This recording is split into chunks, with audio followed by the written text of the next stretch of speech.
Welcome to Happiness Isn't Brain Surgery with Doc Snipes. This podcast was created to provide you the information and tools Doc Snipes gives her clients so that you too can start living happier. Our website, DocSnipes.com, has even more resources, videos, and handouts, and even interactive sessions with Doc Snipes to help you apply what you learn. Go to DocSnipes.com to learn more. Hi, everybody, and welcome to Happiness Isn't Brain Surgery with Doc Snipes, practical tools to improve your mood and quality of life. Today, we're going to be talking about helping the type A person live happily. And to do this, we're going to look at 15 type A behaviors and ways you might be able to address them in order to reduce your stress and sense of helplessness, increase your sense of empowerment, and overall happiness. So the first thing that characterizes people with type A personalities is they're plagued by a sense of time urgency. Oftentimes they can be hostile and have misdirected anger because when things don't go well or don't go fast enough, it starts to really stress them out, so they can snap at people. They often have poor organizational skills because they take on too many things. They just want to do everything all the time and have a tendency to take on multiple tasks simultaneously. They strive for perfection in everything, which often leads to doing many things poorly instead of a few things perfectly. And although they accomplish all of their goals and complete them with high quality, they often may neglect other areas of their life. People with type A personality hate the idea of wasting time, so they often do things the moment they come to mind. They think they always have too much to do and not enough time to do it. And, I'm guilty of this. I am probably in the definition of type A personality. And I'll tell you, things come up and I think, oh, I want to start writing another book. Of course, that's what I start working on right then, instead of saying, well, maybe 2 weeks from now when I finish these other projects, or let's start another podcast. You need to get all the stuff ready on the back end so I can start doing that. And the people I work with can get a little bit frustrated with me because something comes to mind and I'm like, okay, let's do it now, instead of slowing down and pacing things as much as I probably should. So in order to function well in an environment where there are not all type A personalities, it's important for type A's to figure out what must be done. Really look at the things that you think need to be done and say which ones must be done, or there's going to be really bad consequences. Where I work, obviously in a clinic, when we see clients, we have to bill for services. If we don't bill for services, we don't get money. We don't get money, the doors don't stay open. Okay, so that's a big thing. That must be done. Writing my book, yeah, I'd like to get to it, but if I don't start writing that book today, nothing bad's going to happen. So it's important to really prioritize the things that must be done in order to, number one, not overload everybody else, but also not overload yourself. The other thing to start thinking about is, why does this have to happen? What would actually happen if some things on your list didn't get done? And I've had a hard time kind of embracing that over the years, and I've gotten a lot better. But, I always have a list of things that need to be done, and I feel like I have to be doing them. I have to be working on them. And in reality, okay, sometimes they're not going to get done. Last weekend, on my list was getting out and digging the holes for the sweet potato slips that were supposed to be coming in. I didn't get to it. And you know what? It's okay. No big problems are going to arise from it. A type A person, when they don't achieve those goals, when they don't clear off their task list, can start beating themselves up and saying, I should have gotten this done, or I should have gotten that done. Well, that's just a waste of energy. So take those shoulds and throw them out the window. What did you get done? Focus on the things that you accomplished and what's important to you. Type A personalities often have trouble understanding the stupidity of others. They don't believe themselves necessarily to be exceptionally gifted, but often believe that if you want it done right, you need to do it yourself. So a lot of this, quote, stupidity may come from viewing other people's perceptions and ways of doing things as incorrect because they're not your way. So it's important to look at that and think about, what things can you delegate? What things can you give to somebody else? And as long as they get done, it's good. It may not be done the way you would do it, but as long as it gets done, it's okay. And be able to accept different definitions of completed. I have certain definitions for what a clean house looks like. That's not the same definition that my family has. So, do I want to spend a whole lot of time doing it myself or nagging at them? Or am I going to accept their definition of clean as acceptable? And I've had to work kind of with that. So I can delegate and say, you know what? That's clean enough. And I have a hard time with that enough. But it releases a lot of stress interpersonally when I'm not nagging at people and when they don't feel like they're always going to be getting criticism. So it helps in relationships, which can help improve your mood. The other thing to consider is when you delegate things, when you let other people help and do it their way, what is the worst thing that is going to happen if it doesn't get done the way you want it done? There are a lot of different ways to achieve the same goal. It may not be your way. And, maybe you'll have a chance to do it your way at some other point. But what's the worst thing that's going to happen? If my daughter cleans the house and she doesn't do it exactly the way that I would do it, what's the worst that's going to happen? Nothing, because it's clean. It may just be different than how I would have done it. Type A personalities often become passionate about things they do, all of the things that they do. This is why they often start getting irritable. Everything's important and it's impossible to get everything done. So I'm passionate about my work. I'm passionate about my garden. I'm passionate about my kids. I'm passionate about, I could go on for a while. Make a list of the things that are important in your life and prioritize them so you can have laser focus on one or two of your passions. And that's one of the things that I've learned over the years with animal rescue and gardening and working out, being a mother, teaching. I can't do it all at one time. So I have to prioritize. The spring is generally, the late winter, early spring is generally when there's puppy and kitten season, when there's a lot more orphan animals that need to be rescued. Well, that's great, because that's also the same time that I can't get out into my garden. It's too cold to plant anything. So I can't do the gardening and the animal rescue at the same time. So I focus my attention on the animals. Then when we start getting into late spring and summer, that's when I focus on my gardening and I back off on my animal rescue as much, and so on and so forth. I have work every day.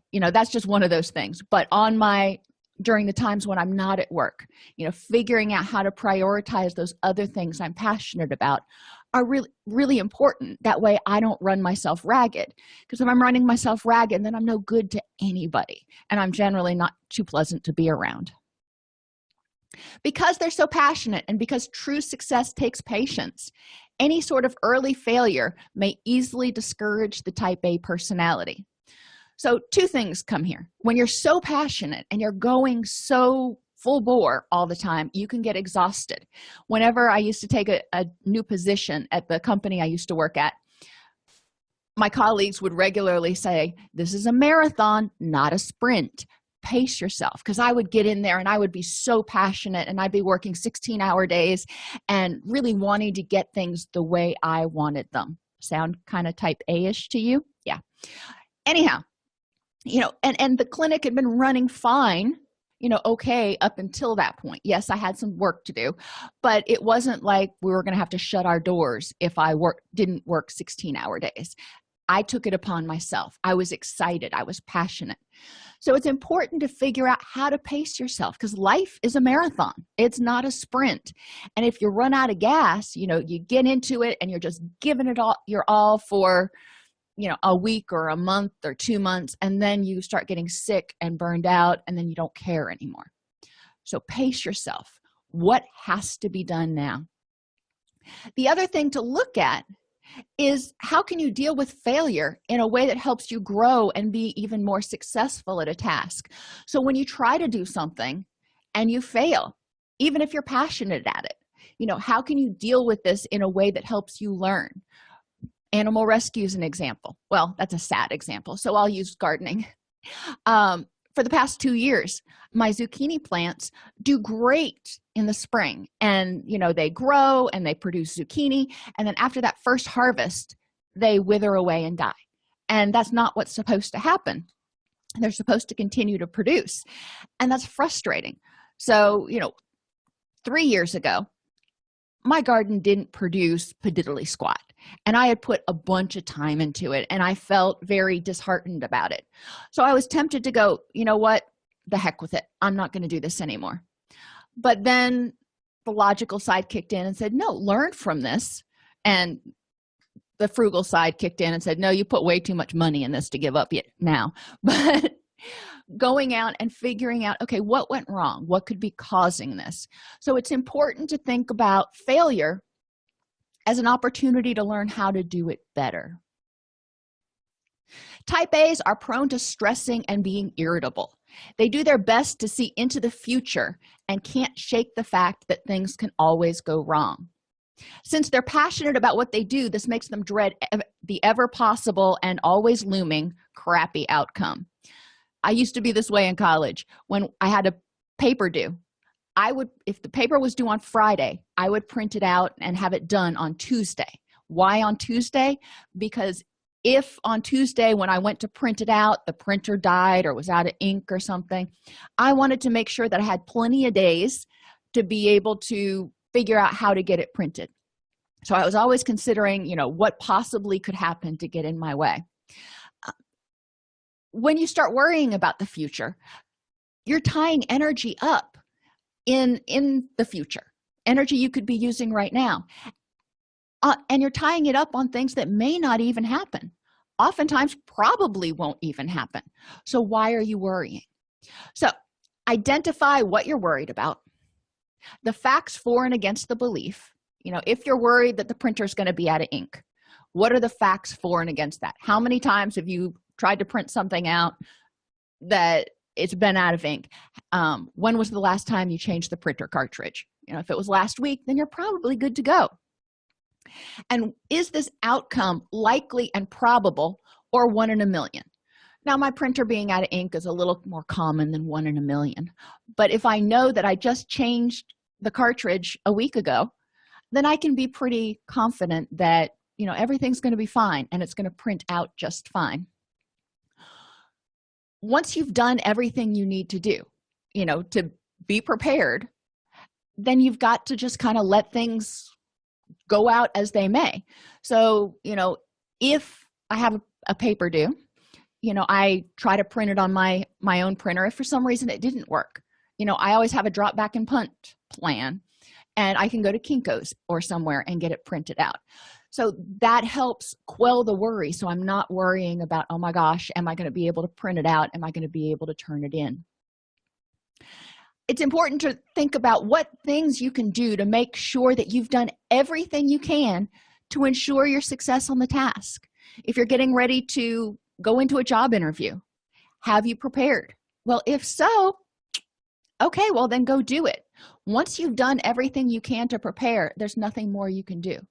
People who worry about tornadoes, for example, well, they're going to happen. That's just the way the weather is. So do you have a shelter? Did you, when the tornado warning happened, did you get everybody down into that sheltering area? Once you've done that, there's not much more you can do. You can't make the tornado turn around. So worrying about it isn't going to do any good.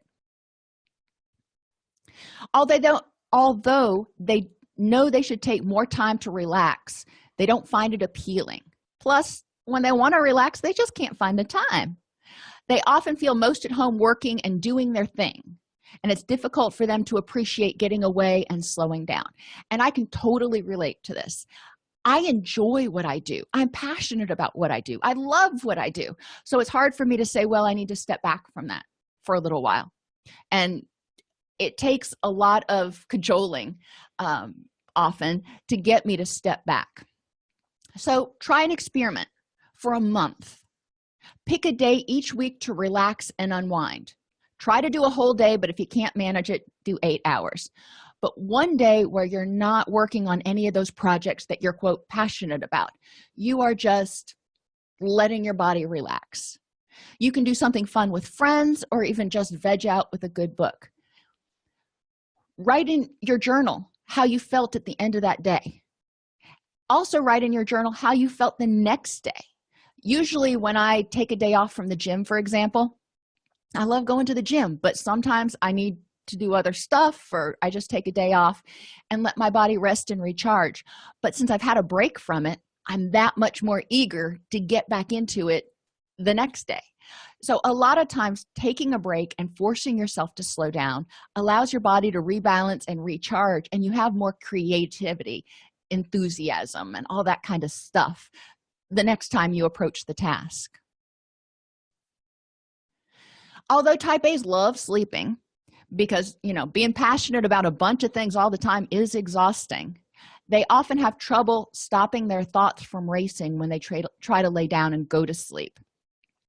So one of the first things that I tell people is it's important to have a sleep routine. And there's a whole section in my book on tips for dealing with depression that goes over sleep routines. You can also find a video on our YouTube channel.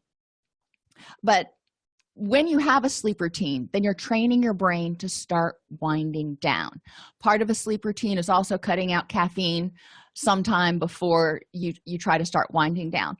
But we need to train our brains to start winding down. Incorporate 30 minutes or an hour of non-work, non-task related activity that can help you get out of the traffic of your mind.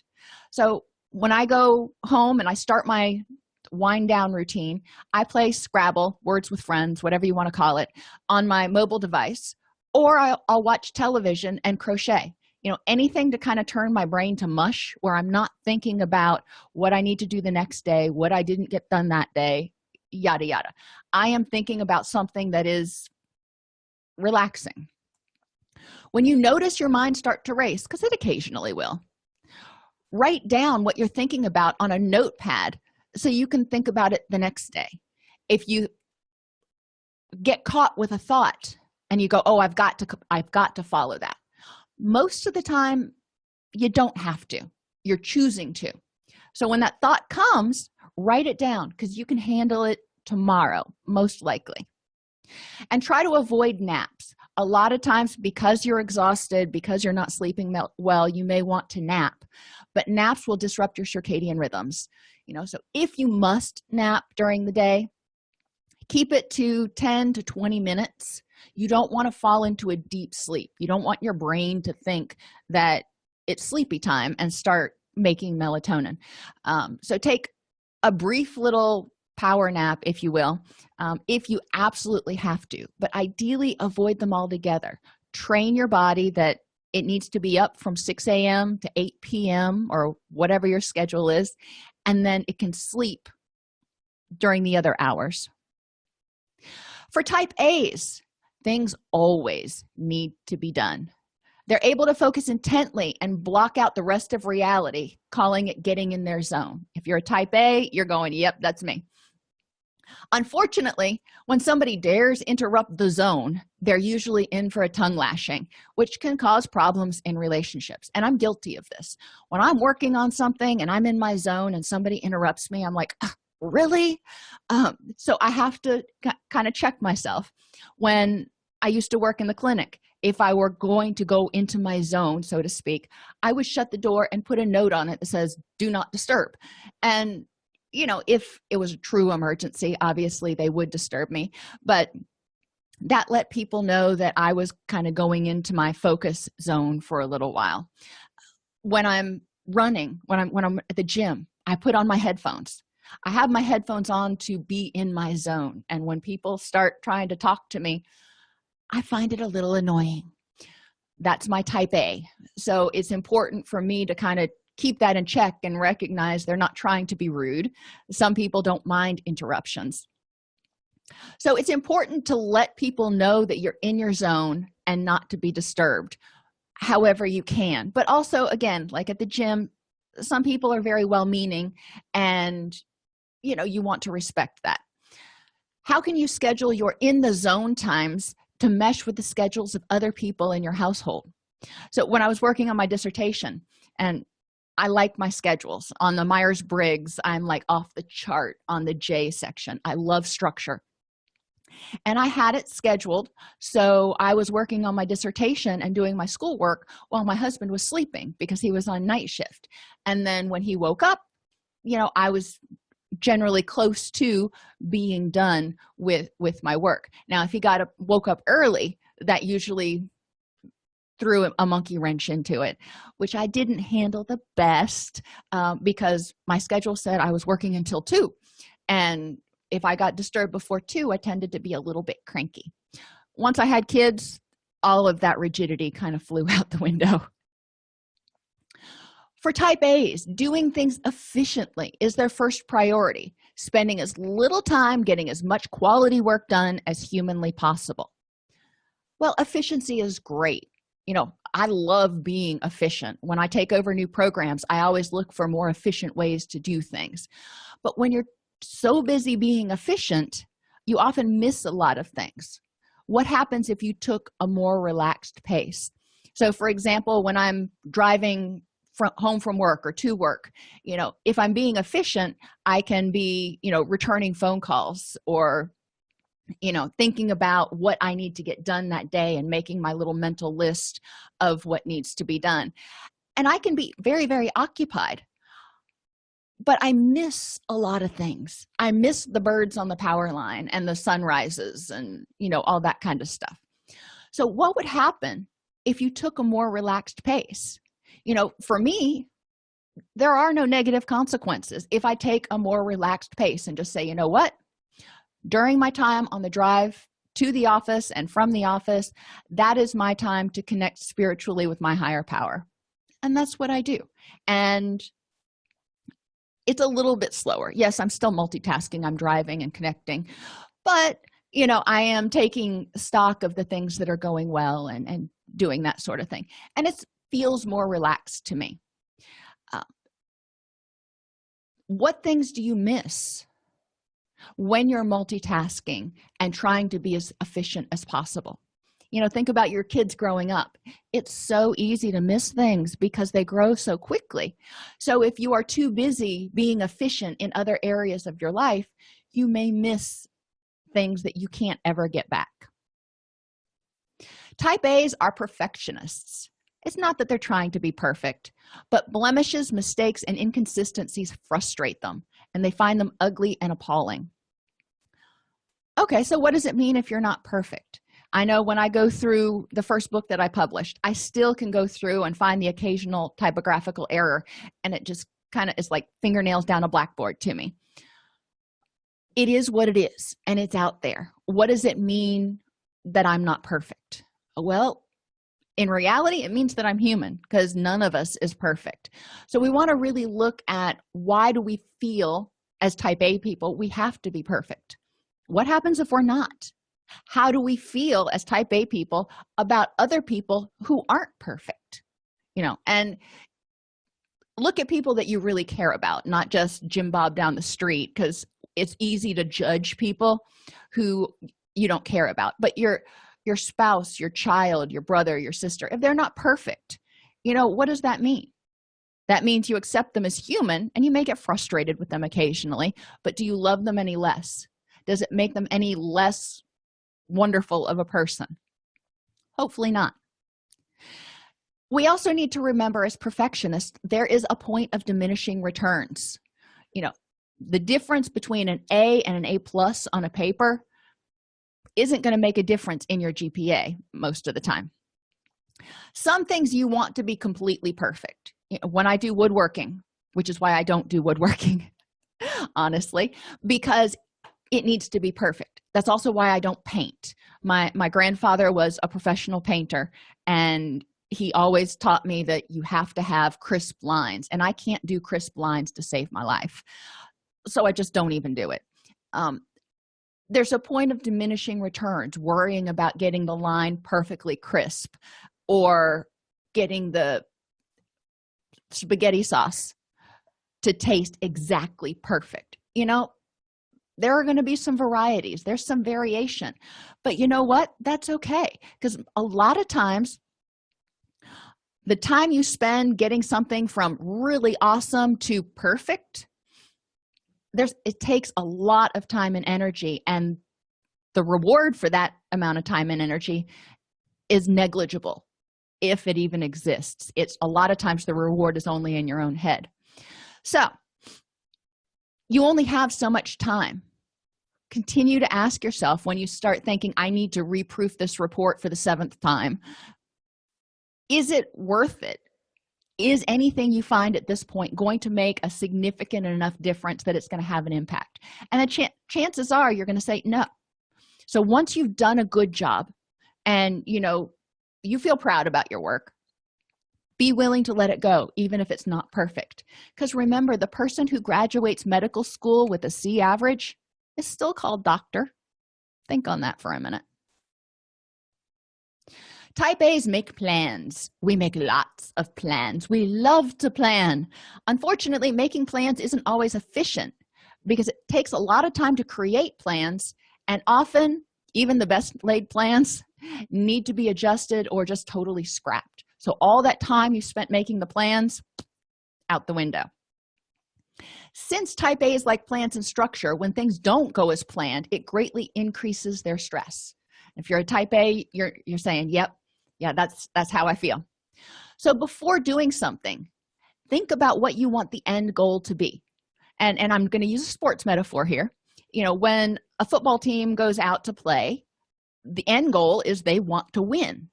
And they may have a plan for how they're going to do it, how they're going to manage their defense, what they're going to do in their offense, if they're going to do a running game or a passing game. And that's their plan going into it. But then they get into the game and they realize our plans aren't working. So then they have to, metaphorically, drop back and punt. They have to change their strategy because they want to win the game. But, at this point, doing it the way they've been doing it isn't working. So they need to adjust. Getting upset because that beautiful plan you had laid out isn't working just drains your energy. There's no function to it. Use that energy to figure out, okay, I still want to win the game. So what do I need to do to get us back on the right track, to improve the next moment? So let those plans go. Don't be insistent on holding on to them with white knuckles. Be willing to let them go and say, okay, well, let's try something new. Type A's have a tendency to cut others off in conversation, not to be rude, but to be right.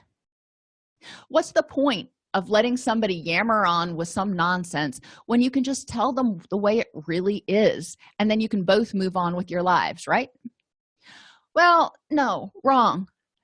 It's important for Type A's to practice active listening.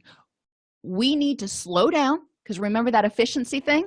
We want to go fast. We want to get to the point, get the conversation over with, move on to the next topic. We need to slow down. We need to practice active listening so we hear everything the person says before we start formulating a response. That's really hard for a lot of Type A people to do, but we need to practice. We need to try to think while we're listening, instead of what our response is, we need to try to think about how could they also be right? Maybe they have a different way of doing it or a different point of view, but how could they also be right from their point of view? Remember, assertive communication means recognizing that everyone's thoughts and feelings can be valid. So maybe you're talking about some scientific study and finding, and you have very solid beliefs one way about this scientific finding, and somebody else is talking in a way and has a belief that's contradictory. They say, no, it has to be this way. How can you both be right? Well, one way to think about it is, what research do you both have? Maybe that person read different articles than you did. So the research that you were reading, both of you got the important points of it, and it's a matter of figuring out how that research fits together. Type A's always have a plan for the worst case scenario. It's a necessity. So think about what's the worst possible thing that you can possibly imagine happening. Losing your job, your dog getting run over by a car, cancer, Armageddon. Type A's, we've got plans for that. So as Type A's, we need to practice mindfulness. We need to focus on what we have in the present, not all the things that could go wrong. So instead of worrying about Armageddon, it could happen. Be happy with what we have right now. Instead of worrying about if a tornado is going to come during the next tornado season, be happy with what we have right now and make sure we've got a plan in place. Identify which parts we have control over. So, if we're worried about Armageddon or EMPs or whatever, okay, so do you have supplies that could help you survive for 2 weeks or a month if for some reason all the power everywhere went out? Whatever you're thinking. Okay, that part you have control over. You can't control whether it happens or not, but you can control whether you're prepared for it. Use your energy purposefully to protect and care for what's most important to you. And then once you've done your part, it's up to the powers that be. So in our house, because we live in Tornado Alley, we have a plan. We know where we go during a tornado warning. We know who we're going to take down there. We've got to corral all the animals and get everybody in there. We know what supplies we need to have in there. And then after that, we just have to turn it over and be okay with whatever happens. Type A's walk fast and with a purpose, doing all they can to avoid lines of any sort.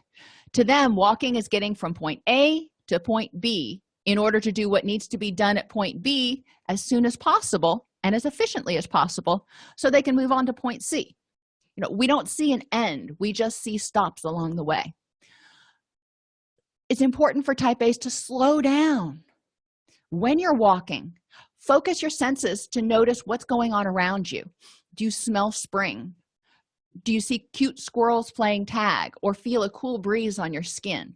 What is it that makes you happy? Those things are what make me happy. I love watching squirrels. And I love the smell of spring. I love opening my windows after a long winter and smelling that crisp air. One song by George Strait says, "It isn't about the breaths you take, but the moments that take your breath away." So just kind of sit with that for a minute. We can take a lot of breaths. We can do a lot of stuff. But if we don't feel a sense of awe and wonder and just have our breath taken away occasionally, at the end of the road, we may start going, well, what was the point? Why did I keep doing that? Because it wasn't bringing me joy. There's always going to be more stuff on your to-do list.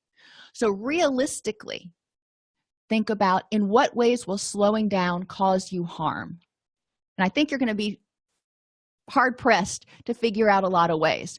Realistically, most of us Type A people could slow down and there wouldn't be significant harm. Now, does that mean sitting on the couch for weeks on end? No.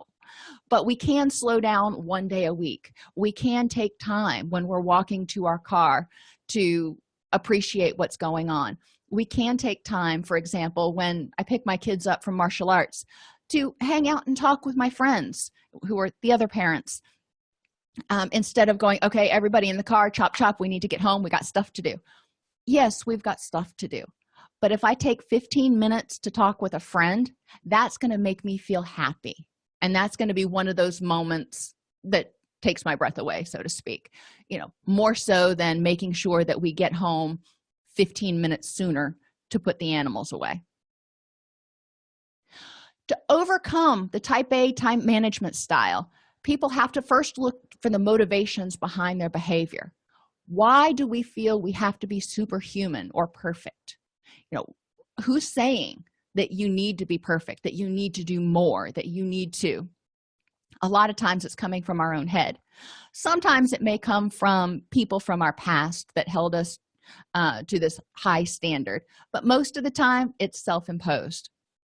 Oftentimes we're seeking approval from somebody, maybe your parents, or you're trying to prove somebody in your past who said you would never amount to anything. You're trying to prove them wrong.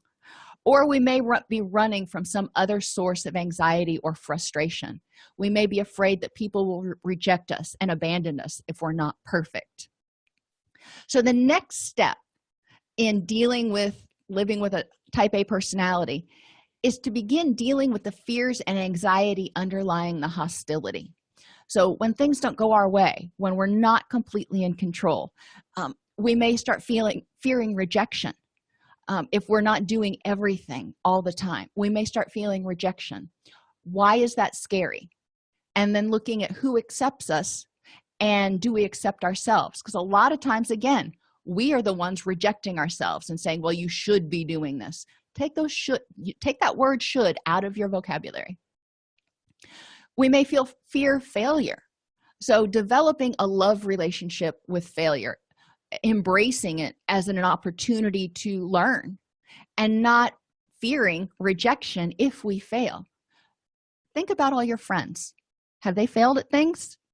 Do you reject them because they failed at things? No. Sometimes you will fail and get rejected. If you have a bad job interview or you apply for a job and you do poorly at it, you may not get the job. But is that job crucial and pivotal in your life? That one particular job? Yeah, we need to have a job, but maybe that one job was not a good fit for you. Who else do you have, and what else do you have in your life that shows that you succeeded at things and that you're accepted? And why do you fear the unknown and loss of control? Why do you have to hold on to everything so tightly all the time? What happens if you let other people take charge? Maybe in your past you let other people take charge and they let you down. Okay, it's reasonable to be cautious. So slowly develop trust where you can delegate things to people and be willing to accept a little bit of ambiguity, because sometimes it produces unexpected awesome results. I hope you enjoyed this podcast, and I will talk to you next week. Thanks for tuning into Happiness Isn't Brain Surgery with Doc Snipes. Our mission is to make practical tools for living the happiest life affordable and accessible to everyone. We record the podcast during a Facebook Live broadcast each week. Join us free at docsnipes.com/Facebook or subscribe to the podcast on your favorite podcast player. And remember, docsnipes.com has even more resources, members-only videos, handouts, and workbooks to help you apply what you learn. If you like this podcast and want to support the work we are doing, for as little as $3.99 per month, you can become a supporter at docsnipes.com/join. Again, thank you for joining us, and let us know how we can help you.